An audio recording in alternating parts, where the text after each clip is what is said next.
In our last example, we have another trinomial that's equal to 0, and we want to factor this.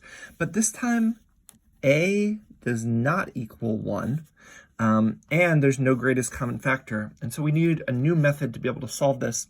And there are a lot of different ways to do this. These are considered the harder problems. My favorite method is guess and check, but that is not what I will be showing you in this video. Instead, I'll be showing you a more algorithmic way. Our idea is that we're going to need to multiply two binomials together to make this. And when we multiply them out, it's going to be something x times something x.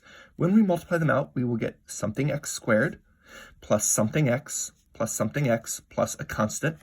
And these will need to add up to be 7x.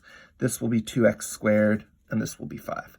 And we can write this as a product in a box. I think this is a nice structure for this one, where we're going to put the 2x squared here because we know ax squared is going to need to be 2x squared. We're going to put the 5 here, and then we know we're going to have 2x terms that add up to be 7x. So these are going to add to give me 7x, okay? And there's a cool property, which is that these two boxes will multiply together to give me the same thing these two boxes multiply to give me. And so what I can do is I can multiply 2x squared times 5 together, and that will give me 10x squared.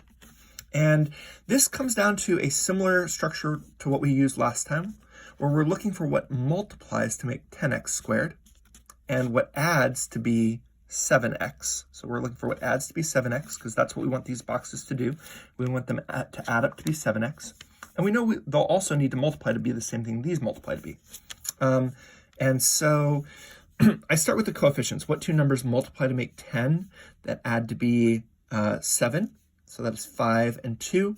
And of course, to multiply to make x squared, it's going to need to be an x and an x. 5x times 2x is 10x squared. 5x plus 2x is 7x. And that's what goes in these boxes. And it doesn't actually matter to me which order you put them in. We could put the 2x here and the 5x here, or the 5x here and the 2x here. It will not make a difference. What we're going to look for is the greatest common factor of these two. And they both have a 2. And they also both have an x, and so 2x is going to go here. And we're going to look for the greatest common factor of these two. So they both have a 5. And from here, we can either do the same thing and find the greatest common factor of each of these columns, or we can just think what thing needs to multiply times 2x to get me 2x squared. And the answer is x times 2x gives me x squared. X times 5 gives me 5x. Here, 2x times 1 will give me 2x. 5 times 1 will give me 5. And this tells me what my binomials are that will multiply to make this. So we've got 2x plus 5 times x plus 1. This will multiply to make 2x squared. We can see how 2x times x gives us the 2x squared. We can see how 5 times 1 gives us the 5. And when you multiply out the other terms, you'll get 5x plus 2x adds up to be 7x. Once we're here, we can use our zero product principle, and I will actually split this up and do an either situation. So either 2x plus 5 needs to equal 0, or x plus 1 needs to equal 0. And here I can subtract 5 on both sides and divide by 2 to get negative 2.5 or negative 5 halves. And I can subtract 1 on both sides here to get x equals negative 1. And those are my two solutions to this original equation. I recognize that this last problem was a little bit more difficult than some of the other ones.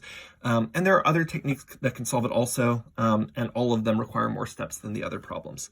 So I hope you're feeling good about your factoring and you feel comfortable in your ability to solve an equation and that you're able to solve these by yourself. If you don't feel good about it, feel free to ask your teacher, and I'm sure they can provide you with additional help.